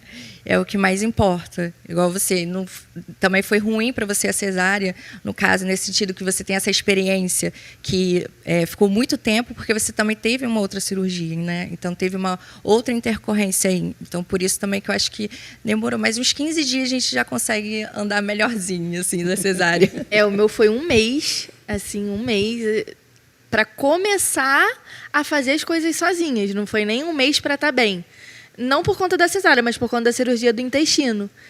E aí, assim, era muito doloroso o Martim estar internado na incubadora, mas, ao mesmo tempo, eu ficava pensando assim, cara, ainda bem que ele estava lá, assim, sendo cuidado, assistido por médicos. E depois de um tempo, assim, eu sofri muito, mas depois de um tempo eu botei na minha cabeça que a incubadora era o melhor lugar que ele poderia estar naquele momento. Porque eu não tinha a menor condição de cuidar de um neném, assim, naquelas condições, sem conseguir andar, sem conseguir botar ele no colo, sabe? E aí, quando ele voltou para casa, parece que é tudo feito certinho. Ele voltou para casa, teve alta, e eu já estava super bem, eu já estava sentindo menos dores. E foi tudo muito bom, assim. Realmente muitas coisas que a gente planeja não saem como a gente quer, e está tudo bem, a nossa história é linda do mesmo jeito. Pulando para o próximo tópico, que a gente fala que a maternidade é a gente paga a língua toda hora. Coisas que eu falei que ia fazer, que nunca ia fazer e fiz. Qual foram as pagações eternas de língua? Eu, com 7 meses, já tive várias. Que antes dele nascer, eu ficava, não, isso aqui eu não vou fazer, meu filho não vai fazer. Faz tudo. O que a gente pode evitar, né? A gente evita, mas... Tudo. Alimentação. Primeira coisa, aí está minha amiga Luisa, que ela complementa com Vitório. A gente fala antes do jogo, Vitório, você não vai... Tem que escolher um dulce hoje. E chega a Luisa. Ovo Kinder, pirulito, agora falou pipoca, tudo. Sucos. Alimentação é a primeira coisa, porque eu gosto de todo natural, a gente tem uma boa alimentação, até que nasceu Vitório. Ele não comia até os 2 anos, não comia nada, só mamava, não gostava de nada. E depois a gente queria que ele coma, porque eu estava muito magrinha, não conseguia mais sustener. E começou a comer. Processados, muitas coisas industrializadas, que a gente de pronto não come muito besteira. E ele é muito difícil de controlar, com o contexto. Alimentação. Depois, com o sonho dele, se bem a gente tem uma rotina muito estricta, muita disciplina, mas a gente não consegue tirar da cama a Vitório. Ele está na cama nossa, ele está com mamãe, principalmente, que a gente sempre pegou um berço, todo lindo, não? Y después lo que acontece también, los palabrones con él, que es una cosa que ahora resulta engraçado, mas no es. Eu insisto muito com essa coisa da educação, da comunicação, não tem que falar assim. E não acontece. Ainda mais no meio do futebol, né? De jogos. Isso mesmo. A gente cuando acontecen algunas cosas en el juego, él está olhando para mí si ele pode cantar al juiz, por exemplo. E eu falo, não, Vitório, agora não tem que falar. E ele é muito difícil de colocar um limite quando é engraçado também, porque ele não entende o que está falando, mas tem que colocar. Ele vê todo mundo falando, né? Então ele tem que falar também. E porque é engraçado, Isso é engraçado. Como ele canta e faz tudo. E se é engraçado, é aprovado, né? Sí, Ele entende sí. isso. Y no, eso, en la alimentación, en la comunicación, también un poco no vínculo con papá, porque Pablo es un papá muy presente. ¿Cómo se fala aquí? Papazón, ¿cómo falan? Porque lá falamos padrazo. Quando ele é muito presente, faz tudo. Paizão. Um pai babão. Assim. Pai babão, paizão. Mas eu gostaria de que Vitório escolha a los dois por igual, mas isso não acontece. Então, é uma coisa que eu gostaria de mudar, que eu falei que não ia acontecer, mas acontece. Que mamãe é primeiro. Mamãe faz, mamãe resolve. Eu estou nessa fase da introdução alimentar e, por enquanto, estamos com sucesso aí, longe de doce. Que bom. Com 7 meses, né? Começou tem 2 semanas. Mas acho que a minha maior apagação de língua, assim, que eu falava era visita. Quando eu estava grávida, eu falei assim, não vou receber visita, vai ser só eu, o pai e o neném. E falei para a família toda, não quero visita. Mas, gente, quando você está lá, com uma criança pequena precisando de ajuda, qualquer pessoa que mandava assim, eu posso visitar, te dar uma ajudinha? Pode, vem porque eu não tô conseguindo fazer tudo sozinha. E na introdução alimentar ainda estamos com sucesso, mas assim, o ideal é que a gente consiga aguentar ali o açúcar até os 2 anos, como o pediatra recomenda, mas a gente sabe que tem ali festas, avós, né, que adoram dar uma comidinha diferente. Mas em relação à visita, foi muito assim, eu falei que não ia ter e teve, assim, e tudo bem também, né? A gente outra precisa coisa disso, sim, né? Sim, com certeza. Muito importante também que eu falei sempre, eu não quero que meu filho seja solo futebol. Tem muitos deportes bonitos, a gente ama a vida de deporte, e aí não tem como controlar. Vitório ama futebol, escolhe bola por sobre tudo, escolheu um time, porque eu também sou muito tranquila com isso, e não tem como isso mudar. Ele é futebol, Vasco e pronto. Eu acho muito lindo assim, o sentimento que ele criou pelo Vasco, né? Com essa segurança que eu quero, mas, filho, tem outras alternativas na vida também para conhecer, não é? De pronto a gente solo está obligando a natação, mas ele escolhe solo futebol, não quer conhecer outro esporte. Mas isso ainda pode mudar, né? Ele ainda vai crescer, mas é muito bonitinho. Espero. Não. Sim, assim, comigo são as frases clássicas de mãe, que eu falo, nunca vou falar essas coisas que minha mãe fala. Absurdo, não vou falar. É tipo, você não é todo mundo, você está pensando o quê? Que eu sou sócia da Light. Essas coisas assim, por quê? Por que não? Porque eu não quero, né? Porque eu não quero, não vou explicar hoje, eu não estou a fim de explicar o motivo. Com a alimentação, não, eu consegui manter a alimentação até os 2 anos. Lógico que nessas, né, até 2 anos, sempre tem a avó, a tia, né, que dá uma jujuba, dá uma empada. Quando você vê a criança está comendo uma empada, de onde surgiu essa empada. Mas, fora isso, assim, hoje em dia, pelo contrário, o Miguel, por ser autista, ele tem uma seletividade alimentar muito extrema, assim, agora que ele está aceitando, mas até 5 anos ele comia de tudo. E agora que ele está voltando a aceitar. Agora, Theo não. Theo come de porcaria até as coisas mais saudáveis. Ele ama tudo, assim. Mas essas coisas... De Theo eu também consegui controlar. Também não paguei a língua. Fico feliz por isso. Mas agora são essas frases clássicas de mãe. Se você não juntar agora, eu vou colocar tudo no saco e jogar no lixo. Falei, gente, eu falei que não ia falar isso, estou falando. Essas coisas clássicas assim, de mãe, que eu falo que eu não vou reproduzir. E aí eu reproduzi tudo. Até hoje eu me pego assim, falando às vezes. A tela eu dou um pouquinho, confesso. Eu não lembro de ter alguma coisa assim que eu falava que não iria fazer e fiz, não. Não lembro. Você? Vibrar? Não lembro se eu falei que não ia fazer, mas faço. Ficar comportadinha na torcida. Não sem brigar com as pessoas, né? Não, só se ficar falando de goleiro. Ficar falando de goleiro, eu vou falar alguma coisa, vou responder. Tá bem. E tá tudo bem também. Tem que colocar um limite aí. Mas também não é brigar. Cada um tem sua opinião, né, acerca de determinada coisa. Com respeito. Respeito. Mas, se estiver falando muito, eu tiver uma certa intimidade, eu vou retrucar. É isso, nosso instinto de mãe, né? Sim. Antes de ir para o último tópico, eu queria que a gente lesse a última história, né, que uma torcedora enviou.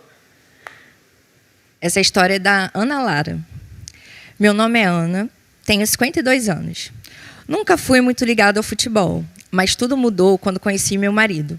Foi por meio dele que passei a acompanhar mais o esporte e acabei me apaixonando pelo Vasco da Gama. Estamos casados há 23 anos e o amor pelo Vasco acabou virando coisa de família. Nossos filhos são vascaínos, assim como minha cachorra, minha gata, meus pais, sogros, primos, minha irmã e meu afilhado. É Vasco por todos os lados.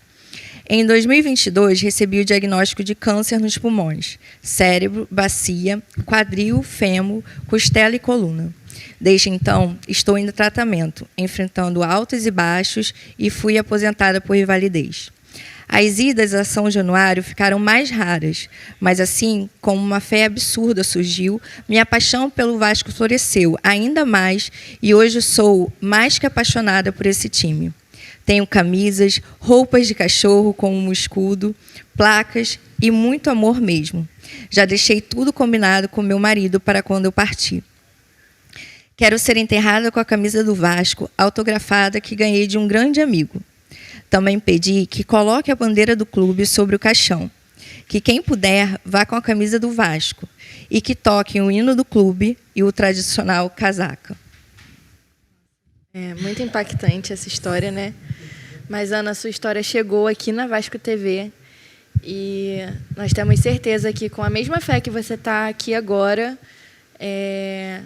Deus vai te abençoar, Deus vai abençoar seus próximos caminhos.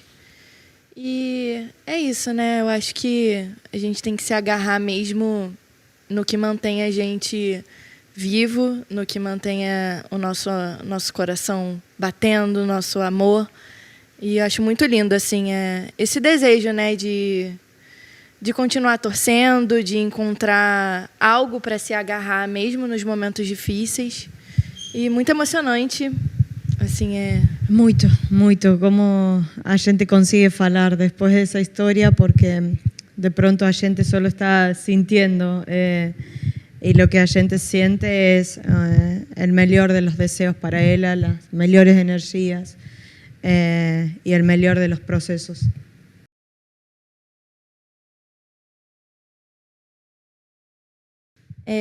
Acho que para mim o maior desafio da maternidade como que eu posso falar? É entender que o meu filho vai ser uma pessoa diferente de mim, né? Vai ser uma pessoa que não vai estar ali para sempre, ainda mais mãe de menino, né? Que acho que por enquanto assim é isso. É conseguir criá-lo da melhor forma, tendo senso de justiça, humildade mas, ao mesmo tempo, sabendo que ele vai ter os próprios pensamentos, que eu posso não concordar.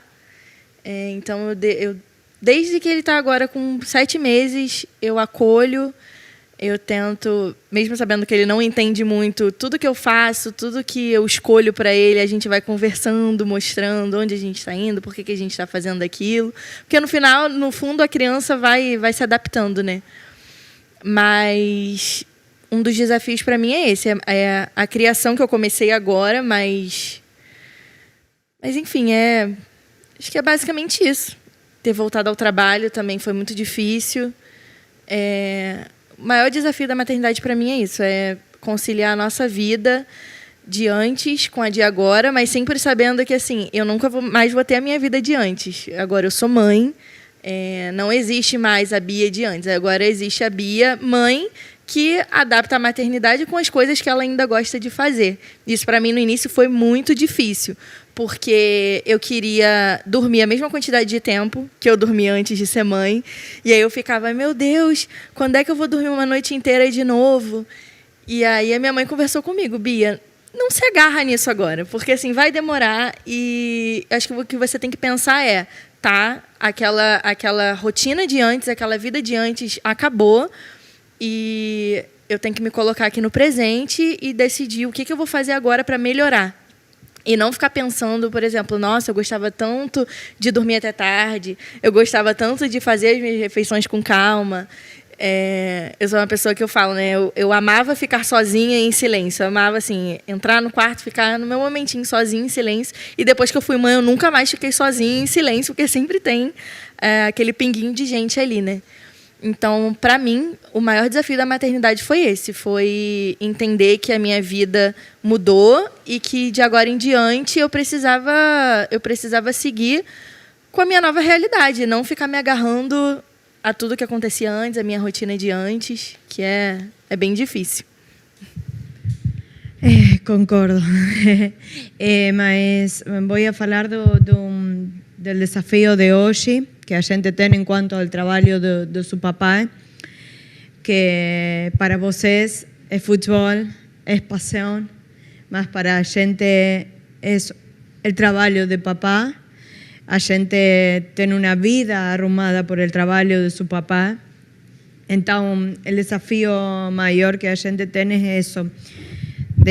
Eu falo para meu filho, quando ele pergunta, cadê papá? Papá está trabalhando. Eu não falo para ele, papá está no treino. Então, para ele entender que a gente está aqui por trabalho.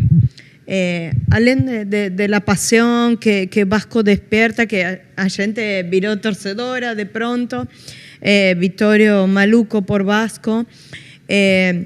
Então, es el mayor desafío. Y también de esto de la opinión, de opinar, porque cuando falan, papá es craque, o papá esto, papá lo otro. Ok, hoy papá está bien, más es fútbol también. Y allí es como una cosa contradictoria. Sí, papá es muy disciplinado, papá es muy ordenado, respetuoso, papá hace las cosas dereitas. Mas pode acontecer que de pronto no dê certo no resultado.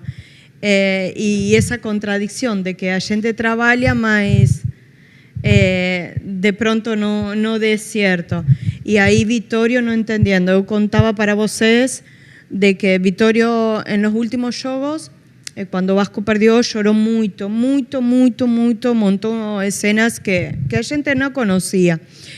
Y explicar para él, comunicar de que, bueno, ten un trabajo, ten atletas que consigan hacer mejor, y para que él también no cobre a su papá, porque aconteció eso, papá le ligó, papá, ¿por qué vos se perdió?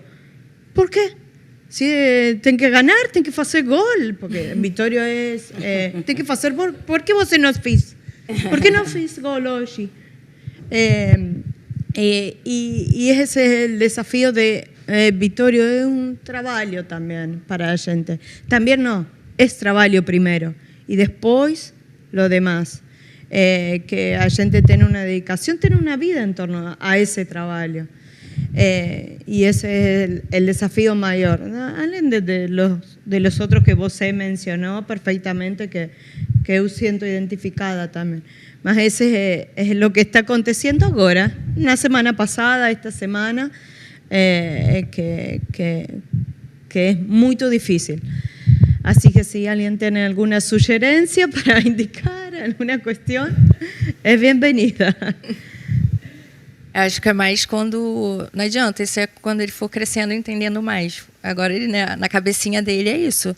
Né, tem que ganhar. Por que você não fez gol? Você, né, você treina tanto e não fez. Né? Na cabecinha dele é assim. Eu falo que o desafio da maternidade, para mim, é a própria maternidade. É o nosso maternar e entender que cada mulher tem um maternar diferente. Né? E que não vai funcionar... faz isso, faz... aquilo, e que muitas vezes não vai funcionar, porque são outras pessoas. É outra época também, que funcionou para mim, agora não vai funcionar para eles. É esse desafio de tanta informação, esse boom de informação que chega até eles, e aí você consegue controlar até um certo momento, depois que vai para a escola, já está maior, e aí começa a trazer as demandas de fora. Então, isso também é muito desafiador, porque você fica, caramba, como é que eu vou fazer? Eu tenho que equilibrar isso aqui, eu não posso excluir totalmente da vida deles, mas eu tenho que fazer com que eles usem com responsabilidade, porque aí vê um vídeo que o amigo mandou, e aí o vídeo aí acredita que aquilo ali é verdade, e você colocar na cabeça que aquilo não é uma verdade. Então, assim, e as outras questões, né, de preconceito, de bullying, e aí você lidar com isso tudo, além de lidar com você como mulher, que você esquece, né, que você também, além de mãe, é uma pessoa e precisa também de cuidado, né? E aí a terapia entra, né, que é muito importante. Eu falo que toda pessoa tinha que fazer terapia, tinha que ter uma psicóloga para chamar de sua, porque isso faz toda a diferença. A gente entender que a gente só cuida do outro se a gente primeiro cuidar da gente. Não é à toa que quando, né, a gente fez instruções, primeiro você coloca a máscara de oxigênio em você e depois você salva o outro.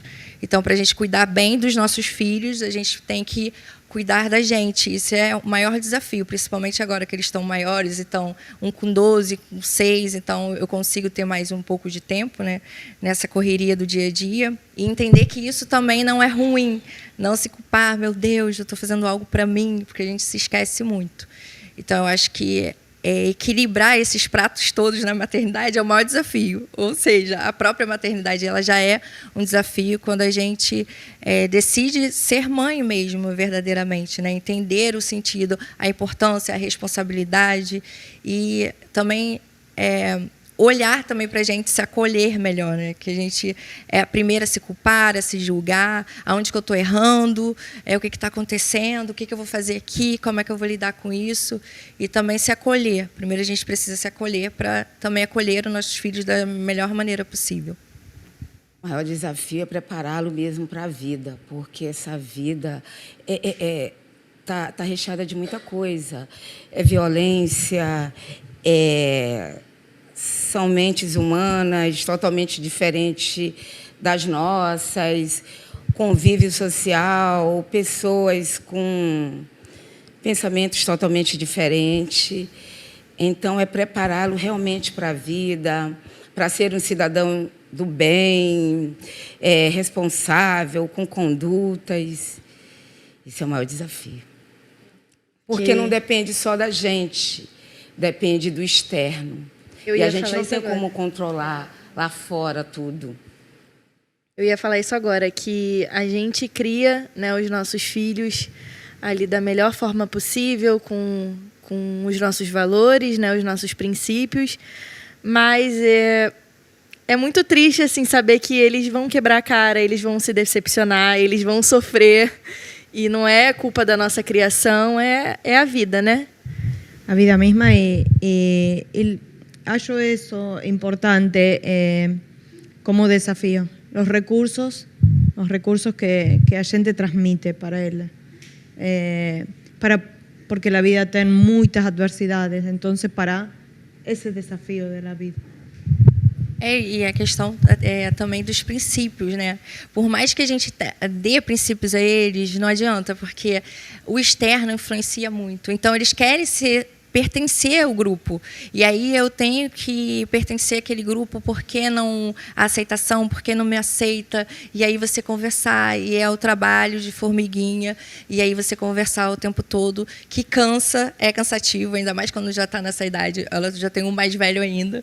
A gente sabe que tem que repetir, porque não adianta. Essa questão do ambiente, das pessoas, e eles entenderem que o princípio é aquele ali e eu não posso fazer, né? Não é só porque minha mãe não quer, e sim porque aquilo não é legal para mim. Vai ter uma consequência, né? Que toda uma ação, toda uma escolha tem uma consequência. Então, mostrar também desde pequeno essa responsabilidade. Você escolheu isso e aí isso tem uma consequência. Seja ela boa ou ruim, você tem que arcar com essa consequência. Então, isso também sempre é importante a gente trabalhar com eles, né? Essa responsabilidade, que a gente vê que isso falta muito nos dias de hoje. Você assumir sua própria responsabilidade da sua vida e das suas escolhas.